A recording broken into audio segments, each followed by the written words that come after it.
Hello and welcome to the next video of my Worlds 2023 preview series. We're going to cover G2 Esports. This is the final team preview. Tomorrow I will be doing my top 25 power rankings. And then afterwards I think I'm going to do the roles. So that's 6 videos. And then after that probably something. And then predictions is always the day before or 2 days before. I got to figure it out. Predictions are always the last Worlds preview video. I think I'm not doing predictions a month ahead of time. I'm doing it the day before the event. So, G2 Esports, first seed from the LEC, Europe, and Middle East, and North Africa, right? That's EMEA now.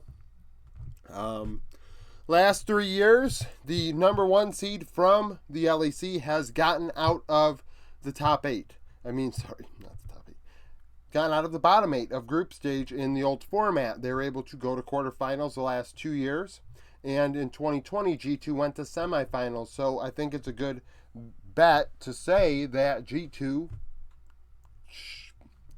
should, but very well could, get to the top 8 and out of Swiss, the Swiss stage in this format. I think that is very, very possible. Coach is Dylan Falco. He's 51-41 internationally as a head coach. Worlds 2017, quarters 18 runner-up, 22 group stage. MSI 2018 and 22 would finish in the semifinals 3rd, 4th, and this past year in 5th, 6th. This team's average age is 23.1 years old. It will go up quite a bit if they can get to November, because there are 3 players with birthdays in November. October birthdays I add to this because it's Worlds. Worlds is going to take part in all of October. So the thing is with this team and how I've kind of approached it since winter is that it's been coasting. It's been glorified scrimming for a lot of it. The champion pools are absolutely out of this world. A lot of people think that their team did this, but G2 is the only team that I really can give credit to as a team that literally glorified scrimmed for a lot of this summer. So Broken Blade's 23 years old. This past split, his numbers are meh at best. 5.6 KDA, but a 7.6 CS per minute, 50.6 KP. So high KDA doesn't die. That's because he's not involved. Only every other kill. So he's on his own. He's not in the fight, but yet isn't getting a lot of farm. That's not a good look. However, 407 gold per minute is 20.5% of the team's gold. 502 damage per minute, that's below 20% of the damage. Very reminiscent of how I think of JDG with 369. He's on an island. Honestly, I don't remember 369 KP. Maybe it's better than BB's, but you're getting my point with the damage shares. Not super impactful. Very facilitator, tank oriented. On average, at 15 minutes, he's up 90 gold, but down 7 CS. Riddle me that. 5 XP up, 22 solo kills in 33 games.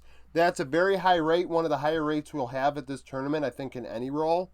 And 12 champions played in the 33 games. Internationally, he's 23-25. Worlds 2020 and 22 would drop out in group stage. MSI 22, 3rd, 4th, and 23, 5th, 6th. Across these 48 games, he has a 2.2 KDA, 7.5 CS per minute, 55.1 KP. BB oftentimes is considered the best top laner in the West. I struggle with that. I don't think it's really like actually I can't say how I feel about that. I don't think I can say how I feel about top lane in the West versus the East on this video. I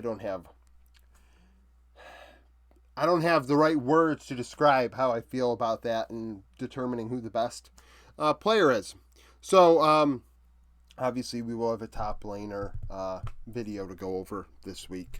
379 gold per minute, 452 damage per minute. On average at 15 minutes, he's down 16 gold, 4 CS, 108 XP, 21 solo kills in the 48 games. So once again, very aggressive, still getting a lot of solo kills, but slightly behind internationally.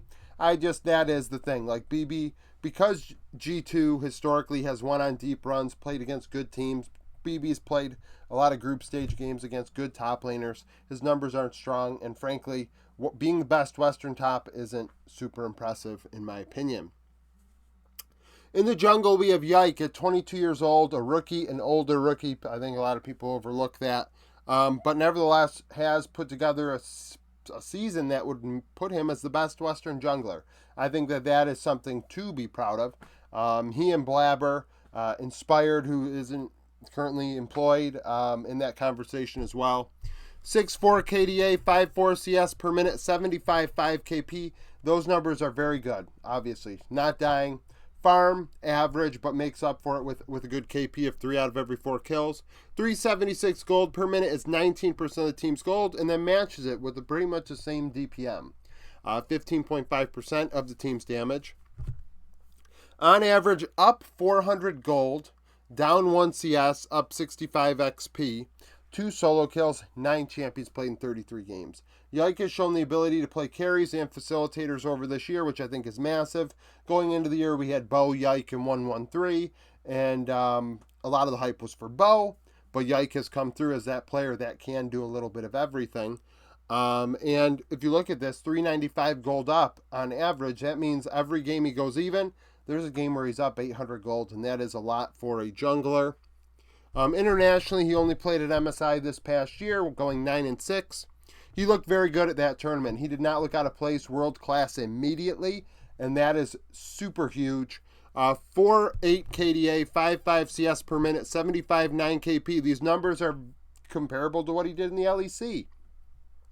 397 gold per minute, 516 damage per minute. He became a carry threat at this event, and at MSI, against the top teams, doing that is huge. On average at the event, 375 gold up, 5 CS, 310 XP, 4 solo kills in 15 games. Yike is an excellent player. Has replaced Jankos with flying colors, honestly. And they're different junglers, different vibe there now at this point in Jankos' career, but Yike has filled those shoes easily. Mid lane, we have Caps at 23 years old. Caps' numbers are a lot better than I had really thought about. 4.8 KDA, 9 CS per minute, 64 KP. Those are excellent numbers. He was very, very, very good in summer. 64 KP is he's not as involved, right? So you see that Yike very involved in the bot lane. So it was Yike in the bot lane, and then the solo laners not so much. 460 gold per minute is 23.1% of the team's gold. 692 damage per minute, 27.2% of the damage. When Caps did eventually get involved, dealt a lot of damage. On average, ahead of the average LEC mid by quite a bit. 550 gold, 8 CS, 505 XP, 13 solo kills, 11 champions played in 33 games. So, getting ahead of his opponents. That's a big deal. Like the carries, Caps, and Hansama, showing in laning phase, G2 in general, showing in laning phase, we are going to get our 2 carries ahead, and then they're going to take us to where they need to go. Hell, I said this team's glorified scrimming. They went 27-6 in summer, and they're the summer regular season, group stage, playoffs, and season finals. Like that's pretty insane. One of the more experienced players at the event, Caps, is 81-61 in his career. Worlds 2018 and 19 runner-up, 2020 third, fourth, 17 quarter, 22 groups. MSI 19 he'd win, 18-22 third, fourth, and 23 fifth, sixth. Across these 142 games, KDA is 2.3, CS per minute 8.4, 68.6 KP. We've run the gambit with Caps. He's had some really, really good performances, and then some very sus performances internationally. And a lot of people say, well, it's the claps or craps thing, and I don't say that. I think that it's just, I don't know. Some people like saying things like that. It's not nothing. I just don't think it's that clever. But regardless, coin flip, to say the least, international events. 405 gold per minute, 509 damage per minute. On average, slightly ahead of his lane opponents at 15 minutes, so he doesn't lose in laning phase. It's that team fighting aspect that kind of puts him behind. 90 gold up, 1 CS, 70 XP, 60 solo kills in 142 games. Hansama, the oldest, not the oldest player on the team. Hansama, 24 years old. So, had some real pop-off moments in summer, but these numbers don't scream that, right? And I remember watching him and like, oh, Hans looks really good. But then it's a lot. I thought Mickey looked very good, didn't he? I think he won summer MVP for the LEC, right? And I think that was well deserving. Yike obviously very good too, but Hans's numbers, I mean, 6.6 KDA, 9.4 CS per minute, 68.5 KP. Those don't wow you. The KDA, I mean, this team didn't die much. They killed a lot of players. They did a lot of good things. So KDAs are strong, but the farm wasn't going to him. It was going to Caps. 482 gold per minute is 24.3% of the team's gold. 775 damage per minute is 30.5% of the damage. So he was the carry. On average, up 445 gold, 7 CS, 360 XP at 15 minutes. He and Mickey were dominant in the 2v2. 4 solo kills, 10 champions played in 33 games. Hans is 19 and 22 internationally over his career. Worlds 2017, he'd go out in quarters. 2020 and 21 would go out in groups. MSI 23, 5th, 6th. In these 41 games, numbers, I mean, are very reminiscent of his LEC numbers this past year. 2.9 KDA, obviously not, but 9.4 CS per minute, 69 KP. 433 gold per minute, 545 damage per minute. So a little more passive at the international events. I do believe last year, I mean, there was definitely some looks where it's like Hans looks a little under pressure here. MSI kind of quieted that a bit, but I want to see at Worlds if he can continue to play the way he did this past split. On average at 15 minutes, he does hold his own, though, in the 2v2 internationally. Down 95 gold, up 1 CS, down 90 XP, 8 solo kills in the 41 games. Lastly, at support, we have Mickey X. 24 years old, 4.6 KDA, 74.7 KP, so 3 out of every 4 kills, just like Yike. So it is Yike and Mickey making things happen. 325 vision score per minute, places about 8 to 9 wards every 5 minutes. A control ward every other minute, and clears 1 ward every 3 minutes. 9 champions in 33 games. Internationally, he's 40 and 31. Worlds 19 runner-up, 2020 third, 4th. 2016 he dropped out in groups. MSI 19 won. 23rd MSI 2019 he was the winner with G2. 2023 5th, 6th. In the 71 games, numbers aren't great. Now, KDAs are not. My KDA, the way I view KDA, I think kills and assists should not be worth the same. I think it just should be worth as half. So 1.4 KDA, 63.9 KP. That is the thing. Like, you got to think about the G2 teams of the past and how they were just so dominant, and a lot of kills happening away from Mickey, to be frank. 2.94 vision score per minute, places 8 to 9 wards every 5 minutes, which is standard. A control ward every other minute, pretty much, and cleared 2 wards every 5 minutes in the 71 games.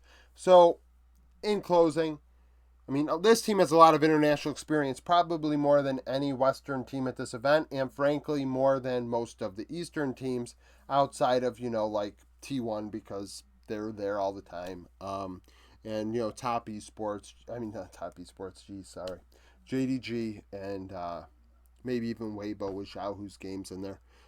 So, this team, excellent. I think it's a real threat to make the top 8. I mean, we'll find that out in my prediction video when I do it. But, there's a lot to like about this team. Yike is obviously like a very pleasant surprise. A 22 years old coming in, a late bloomer, and doing some really, really good things and taking the region by storm. So that's it for this video. Thank you for watching. If you like the video, like it, subscribe to the channel for daily League of Legends content. Follow me on Twitter, join the Discord, become a YouTube supporter, and I hope to see you again tomorrow.